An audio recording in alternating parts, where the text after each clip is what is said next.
Studio Series 86, Ironhide et Ratchet. Il s'agit du même mold avec quelques petites altérations pour différencier les personnages.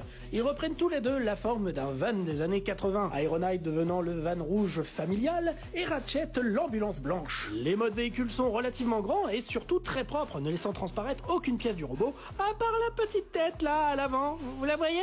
Bref, on ne peut constater qu'une amélioration sur ces modes véhicules si, comme moi, vous avez connu les versions Earthrise. Et d'ailleurs, concernant leur transformation, celles-ci sont beaucoup plus complexes et complets que les versions sorties dans la gamme Generation, enlevant, à l'instar du Earthrise Bumblebee, tout partsforming et laissant transparaître de magnifiques modes robots. Les figurines sont très fidèles à ce que l'on voit dans le dessin animé G1. La véritable différence entre les deux viendra du head sculpt et surtout de la peinture, ayant personnellement une préférence pour le rouge et la tête de Ratchet. Globalement, cette figurine est vraiment très réussie par sa stabilité et son sculpt, qui rend la figurine beaucoup plus dynamique et agile que la version Earthrise. Donc côté articulation, nous retrouvons les standards des Generation modernes, ce qui veut dire qu'on peut leur donner beaucoup de poses. On pourrait trouver dommage que la petite pièce du bassin ne soit qu'une seule et unique pièce. Côté accessoires, ils sont tous les deux accompagnés de la même paire de flingues argentées, qui peuvent d'ailleurs aussi bien se ranger en mode véhicule qu'en mode robot. Bref, vous l'avez compris, j'apprécie beaucoup ces deux figurines et je vous conseille fortement d'en prendre une des deux. Elles sont vraiment très sympathiques et surtout iront très bien dans une collection G1.